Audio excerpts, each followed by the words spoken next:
ओम श्री परमात्मने नमः। ओम श्री कृष्णाय नमो नमः। ओम नमो भगवते वासुदेवाय। वैशाख मास महात्म्य अध्याय 19 की कथा सुन रहे हैं। आज की कथा में श्री सूत जी महर्षियों को नारद और राजा अम्बरीश के बीच हुए संवाद को बताते हुए कहते हैं। सूत जी ऋषियों से कहते हैं कि हे ऋषियों, जब राजा अम्बरीश ने नारद जी से भगवान विष्णु के ध्यान के विषय में जानना चाहा, तब नारद जी ने उनसे कहा कि हे राजन, अब मैं विष्णु का ध्यान तुम्हें बतलाता हूँ, जिसे अब तक न किसी ने देखा होगा। वह नित्य निर्मल एवं मोक्ष प्रदान करने वाला ध्यान तुम सुनो। जैसे वायुहीन स्थान में रखा हुआ दीपक स्थिर भाव से अग्नि में स्वरूप धारण करके प्रज्वलित होता रहता है और घर के समूचे अंधकार का नाश करता है, ठीक उसी प्रकार ध्यानस्थ आत्मा सब प्रकार के दोषों से रहित, निरामय, निष्काम, निश्चल तथा वैर और मैत्री से शून्य हो जाता है। श्री कृष्ण का ध्यान करने वाला पुरुष शोक, दुख, भय, द्वेष, लोभ, मोह तथा भ्रम आदि से और इंद्रियों के विषयों से भी मुक्त हो जाता है। जैसे दीपक जलते रहने से तेल को सोख लेता है, ठीक उसी प्रकार ध्यान करने से कर्म का भी क्षय हो जाता है। हे मानद, भगवान शंकर आदि ने ध्यान दो प्रकार का बतलाया है, निर्गुण और सगुण। उनमें से प्रथम अर्थात निर्गुण ध्यान का तुम वर्णन सुनो। जो लोग योग शास्त्रोक्त नियम आदि साधनों के द्वारा परमात्म साक्षात्कार का प्रयत्न कर रहे हैं, वे ही सदा ध्यान परायण होकर केवल ज्ञान दृष्टि से परमात्मा का दर्शन करते हैं। परमात्मा हाथ और पैर से रहित है, तो भी वह सब कुछ ग्रहण करता है और सर्वत्र जाता है। मुख के बिना ही भोजन करता है और नाक के बिना ही सूंघता है। उसके कान नहीं है, तथापि वह सब कुछ सुनता है। वह सबका साक्षी और इस जगत का स्वामी है। रूपहीन होकर भी रूप से संबंध होकर पांचों इंद्रियों के वशीभूत हुआ सा प्रतीत होता है। वह समस्त लोगों का प्राण है। संपूर्ण चराचर जगत के प्राणी उनकी पूजा करते हैं। बिना जीव के ही वह सब कुछ वेद शास्त्रों के अनुकूल बोलता है। उसकी त्वचा नहीं है, तथापि वह शीत, उष्ण आदि सब प्रकार के स्पर्श का अनुभव करता है। सत्ता और आनंद उसके स्वरूप हैं। वह जितेंद्रिय, एक रूप, आश्रय विहीन, निर्गुण, ममता रहित, व्यापक, सगुण, निर्मल, ओजस्वी, सबको वश में करने वाला, सब कुछ देने वाला और सर्वज्ञों में श्रेष्ठ है। वह सर्वत्र व्यापक एवं सर्वमय है। इस प्रकार जो अनन्य बुद्धि से उस सर्वमय ब्रह्मा का ध्यान करता है, वह निराकार एवं अमृत तुल्य परम पद को प्राप्त होता है। हे महामते, अब मैं द्वितीय सगुण ध्यान का वर्णन तुमसे करता हूँ, इसे तुम सुनो। इस ध्यान का विषय भगवान का मूर्त किंवा साकार रूप है। वह निरामय, रोग व्याधि से रहित है। उसका दूसरा कोई आलंब आधार नहीं है। वह स्वयं ही सबका आधार है। हे राजा अम्बरीश, जिनकी वासना से यह सारा ब्रह्मांड वासित है, जिनके संकल्प में इस जगत का वास है, वे भगवान श्री हरि इस विश्व को वासित करने के कारण ही वासुदेव कहलाते हैं। उनका श्री विग्रह वर्षा ऋतु के सजल मेघ के समान श्याम है। उनकी प्रभा सूर्य के तेज को भी लजाती है। उनके दाहिने भाग के एक हाथ में बहुमूल्य मणियों से चित्रित शंख शोभा पा रहा है और दूसरे हाथ में बड़े बड़े असुरों का संहार करने वाली कौमोद की गदा विराजमान है। उन जगदीश्वर के बाएं हाथों में पद्म और चक्र सुशोभित हो रहे हैं। इस प्रकार उनके चार भुजाएं हैं।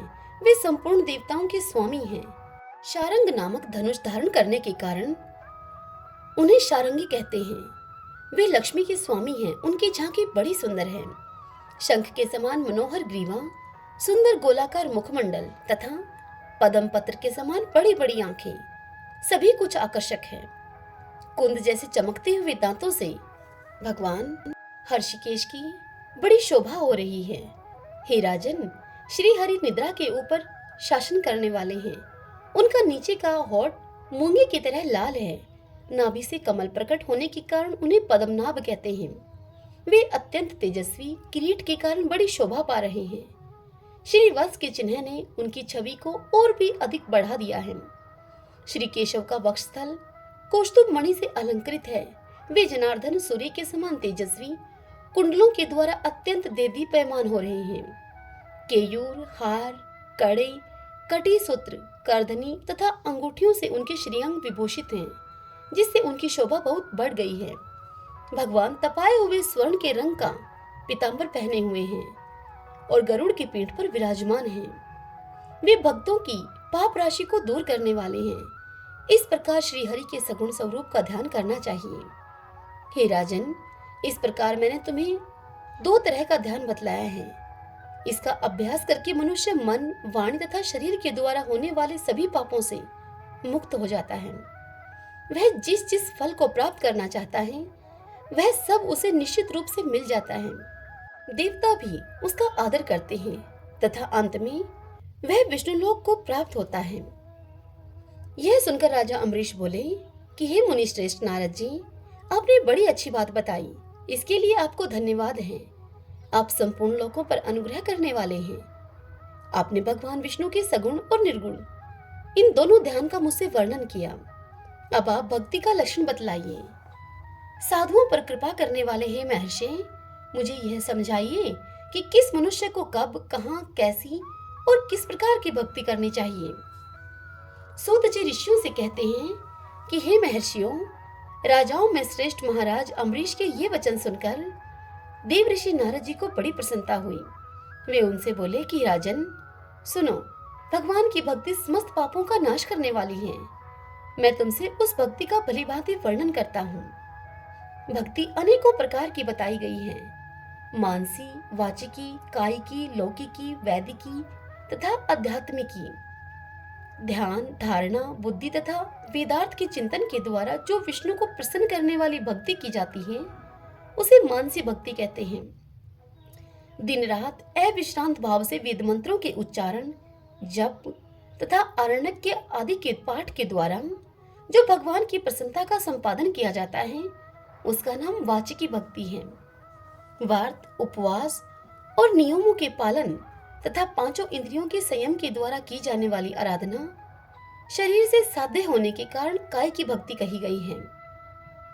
यह सब प्रकार की सिद्धियों का संपादन करने वाली है। पाद, अर्घ्य आदि उपचार, नृत्य, वाद, गीत, जागरण तथा पूजन आदि के द्वारा जो भगवान की सेवा की जाती है उसे लौकिकी भक्ति कहते हैं। ऋग्वेद, यजुर्वेद और सामवेद के जप, संहिताओं के अध्ययन आदि तथा हविष्य की आहुति, यज्ञ आदि के द्वारा की जाने वाली उपासना का नाम वैदिकी भक्ति है। विग पुरुषों ने अमावस्या, पूर्णिमा तथा विषुव अर्थात तुला और मेष की संक्रांति आदि के दिन जो याग करने का आदेश दिया है वह वैदिकी भक्ति का साधक है। अब मैं योग जन्य आध्यात्मिक की भक्ति का, उस भक्ति का भी तुमसे वर्णन करता हूँ। सुनो, योगज भक्ति का साधक सदा अपनी इंद्रियों को संयम में रखकर प्राणायाम पूर्वक ध्यान किया करता है, विषयों से अलग रहता है। वह ध्यान में देखता है कि भगवान का मुख अनंत तेज से उद्दीप्त हो रहा है। उनकी कटी के ऊपरी भाग तक लटका हुआ ये गोपवित्र शोभा पा रहा है।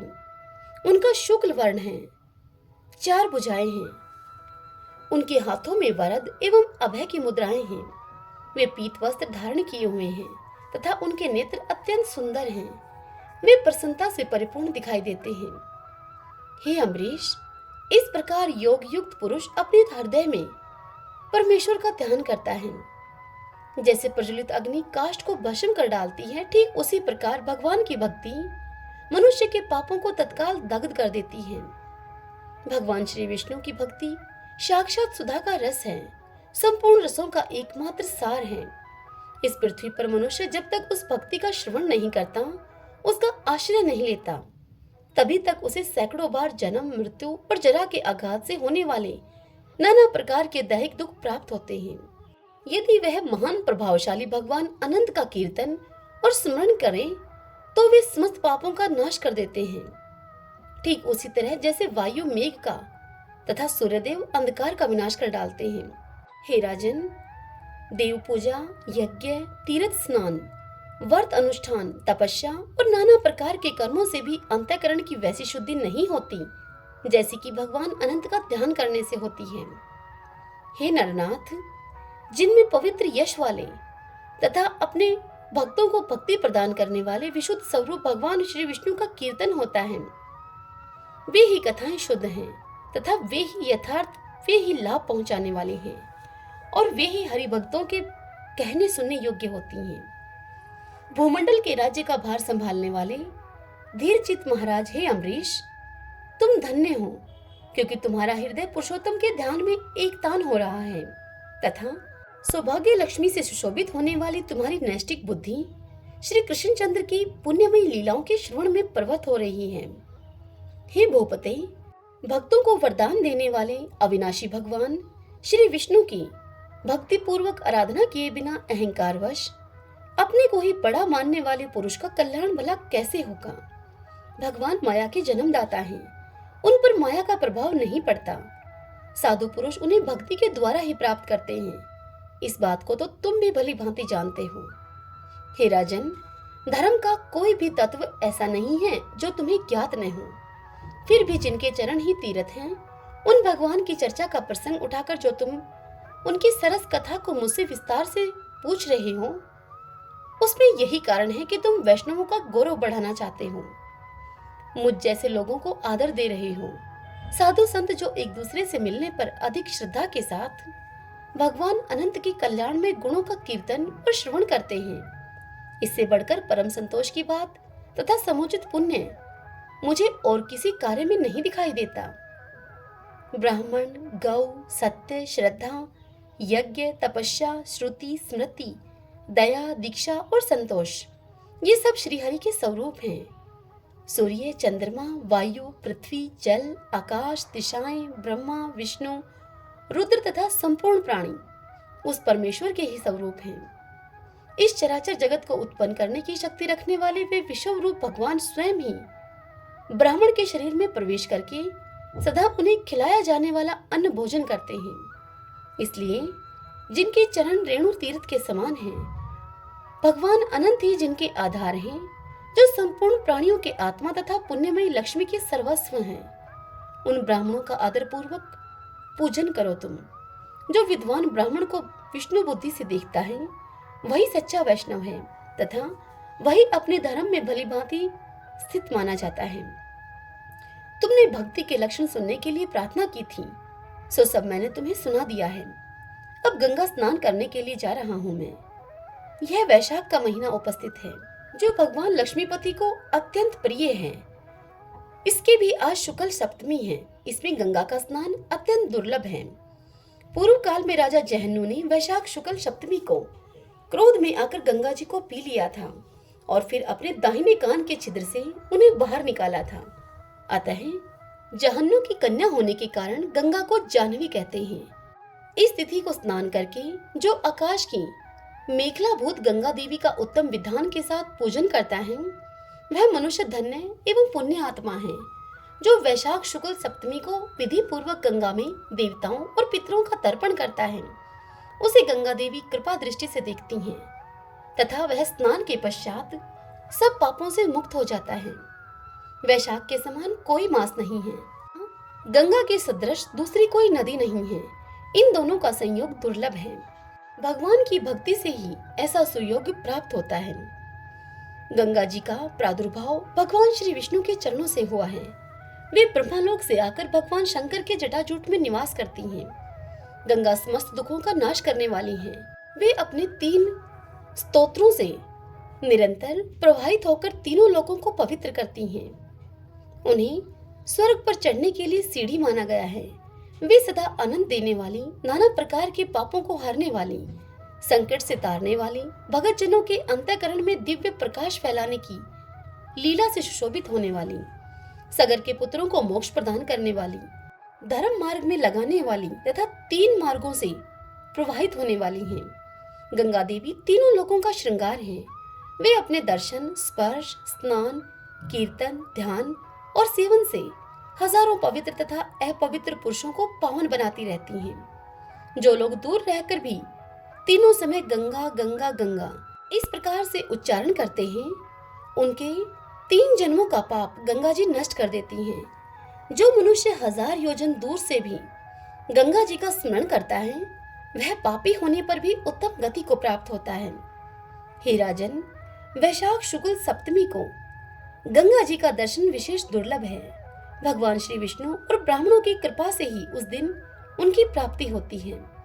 माधव अर्थात वैशाख के समान महीना और माधव अर्थात विष्णु के समान कोई देवता नहीं है, क्योंकि पाप के समुद्र में डूबते हुए मनुष्य के लिए माधव ही जहाज का काम देते हैं। माधव मास में जो भक्ति पूर्वक दान, जप, हवन और स्नान आदि शुभ कर्म किए जाते हैं, उनका पुण्य अक्षय तथा 100 करोड़ गुना अधिक होता है। जिस प्रकार देवताओं में विश्वात्मा भगवान नारायण देव श्रेष्ठ हैं, जैसे जप करने योग्य मंत्रों में गायत्री सबसे उत्कृष्ट है, उसी प्रकार नदियों में गंगा जी का स्थान सबसे ऊंचा है। जैसे संपूर्ण स्त्रियों में पार्वती, तपने वालों में सूर्य, लाभों में आरोग्य लाभ, मनुष्यों में ब्राह्मण, पुण्यों में परोपकार, विद्याओं में वेद, मंत्रों में प्रणव, ध्यानों में आत्मचिंतन, तपस्याओं में सत्य और सवधर्म पालन, शुद्धियों में आत्म शुद्धि, दानों में अभय दान तथा गुणों में लोभ का त्याग ही सबसे प्रधान माना गया है। उसी प्रकार सब मासों में वैशाख मास अत्यंत श्रेष्ठ है। पापों का अंत वैशाख मास में प्रातः स्नान करने से होता है। अंधकार का अंत सूर्य के उदय से तथा पुण्यों का अंत दूसरों की बुराई और चुगली करने से होता है। हे राजन, कार्तिक मास में जब सूर्य तुला राशि पर स्थित हो, उस समय जो स्नान, दान आदि पुण्य कार्य किया जाता है, उसका पुण्य परार्ध गुना अधिक होता है। माघ मास में जब मकर राशि पर सूर्य हो, तो कार्तिक की अपेक्षा भी 1000 गुना उत्तम फल होता है। और वैशाख मास में मेष की संक्रांति होने पर माघ से भी 100 गुना अधिक पुण्य होता है। वे ही मनुष्य पुण्यात्मा और धन्य हैं जो कि वैशाख मास में प्रातःकाल स्नान करके विधि विधान से भगवान लक्ष्मीपति की पूजा करते हैं।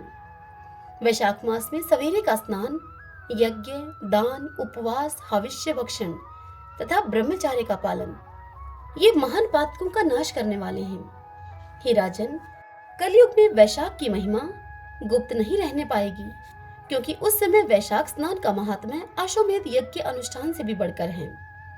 कलयुग में परम पावन अश्वमेध यज्ञ का अनुष्ठान नहीं हो सकता। उस समय वैशाख मास का स्नान ही अश्वमेध यज्ञ के समान विहित है। कलयुग के अधिकांश मनुष्य पापी होंगे, उनकी बुद्धि पाप में ही आसक्त होगी। अतः वे अश्वमेध के पुण्य को, जो स्वर्ग और मोक्ष का फल प्रदान करने वाला है, नहीं जान सकेंगे। उस समय के लोग अपने पापों के कारण नरक में पड़ेंगे। अतएव कलयुग के लिए अश्वमेध का प्रचार कम कर दिया गया और उसके स्थान पर वैशाख मास के स्नान का विधान किया गया। हरि ओम तत्सत। ओम नमो भगवते वासुदेवाय। आज की यह कथा यही समाप्त हुई। इससे आगे की कथा कल हम अगले अध्याय में सुनेंगे। आइए अब हम वैशाख स्नान की आज की कहानी सुनते हैं। प्राचीन समय में रंतिदेव नाम के प्रतापी राजा हुए हैं। जैसे अग्नि तिनके के समूह को भस्म कर देती है, ठीक वैसे ही वह राजा अपने शत्रुओं को नष्ट कर देते थे। यम, कुबेर, इंद्र आदि उनके मित्र थे। धर्मकेतु नाम का एक श्रेष्ठ ब्राह्मण उनके राज्य में रहा करता था। उसके सुशीला और चंचला नाम की 2 स्त्रियां थीं। सुशीला सदैव कोई न कोई व्रत करती रहती थी, अतः सुशीला का शरीर दुर्बल हो गया था। इसके विपरीत चंचला कभी भी कोई उपवास नहीं करती थी, बल्कि वह तो सदैव पेट भरकर भोजन किया करती थी। कुछ समय के पश्चात सुशीला को एक सुंदर लक्षणों वाली कन्या पैदा हुई और चंचला को एक पुत्र पैदा हुआ। इस बात पर चंचला सुशीला को ताना मारकर बोली कि अरे सुशीला, तूने इतने व्रत उपवास किए कि तेरा शरीर भी दुर्बल हो गया है, फिर भी तूने एक दुर्बल कन्या को ही पैदा किया। मेरी तरफ देख, मैंने कभी कोई व्रत नहीं किया, मैं कैसी हर्ष पुष्ट हूँ, और वैसे ही बालक को मैंने जन्म भी दिया है। अपनी सोच का यह व्यंग सुशीला के हृदय को पीड़ा देने लगा। वह विधिवत गणेश जी की पूजा करने लगी। संकट नाशक गणेश चतुर्थी को जब सुशीला ने भक्ति भाव से व्रत किया, तब रात को वरदायक गणपति जी ने उसे दर्शन दिए और बोले कि हे सुशीले, तेरी आराधना से मैं बहुत प्रसन्न हूँ। मैं तुम्हें वरदान देता हूँ कि तेरी कन्या के मुख से निरंतर मोती और मूंगे गिरते रहेंगे। इससे तुम सदा खुश रहोगी। इसके अतिरिक्त तुम्हारे एक शास्त्रों का जानने वाला पुत्र भी उत्पन्न होगा। ऐसा कहकर गणेश जी अदृश्य हो गए। कुछ दिनों के बाद सुशीला के एक पुत्र हुआ। तदंतर धर्मकेतु का स्वर्गवास हो गया। उसकी मृत्यु के बाद चंचला सारा धन लेकर अन्य घर में रहने लगी। सुशीला पति गृह में ही रहती हुई अपने पुत्र और पुत्री का पालन पोषण करने लगी। उसकी कन्या के मुख से मोती तथा मूंगा गिरने के कारण सुशीला के पास थोड़े ही समय में काफी धन इकट्ठा हो गया। चंचला इस कारण उससे अब जलने लगी। एक दिन चंचला ने हत्या करने के इरादे से सुशीला की पुत्री को कुएं में गिरा दिया। उस कुएं में गणेश जी ने उसके जीवन की रक्षा की तथा वह बालिका राजी खुशी अपनी माता के पास वापस लौट आई। ऐसा देखकर चंचला का मन क्रोधित हो उठा। वह विचार करने लगी कि ईश्वर जिसकी रक्षा करता है उसे कोई भी मार नहीं सकता। सुशीला अपनी पुत्री को पुनः प्राप्त करके बड़ी ही प्रसन्न हुई। अपनी पुत्री को अपनी छाती से लगाकर सुशीला कहने लगी कि भगवान गणपति ने तुझे दोबारा जीवन दिया है। जिनका कोई नहीं होता उनके स्वामी गणेश जी हैं। चंचला ने आकर उसके पैरों में अपना सिर झुकाया। चंचला को देखकर सुशीला बड़े ही आश्चर्य में हुई। चंचला ने हाथ जोड़कर सुशीला से कहा कि बहन, मैं बहुत पापिन और नीच हूँ, आप दया करने वाली हैं। आपने दोनों कुलों का भला किया है। आप मेरी गलतियों को क्षमा करें। जिसके भगवान रक्षक हैं उसका कोई भी कुछ नहीं बिगाड़ सकता। जो मनुष्य साधुओं एवं अच्छे पुरुषों के दोषों को देखते हैं वे अपने कर्म से स्वयं ही नाश को प्राप्त हो जाते हैं। तत्पश्चात चंचला ने भी उस कष्ट नाशक तथा पुण्य को देने वाले संकट नाशक गणपति जी के व्रत को किया। गणपति जी की कृपा से उन दोनों में आपस में दोस्ती हो गई। जिस पर गणेश जी भगवान प्रसन्न होते हैं उसके बैरी भी सखा बन जाते हैं। सुशीला की संकट नाशक गणेश चतुर्थी का व्रत किए जाने के फलस्वरूप उसकी सोच चंचला का मन पलट गया और दोनों खुशी खुशी रहने लगी। सभी बोलिए गणेश जी महाराज की जय।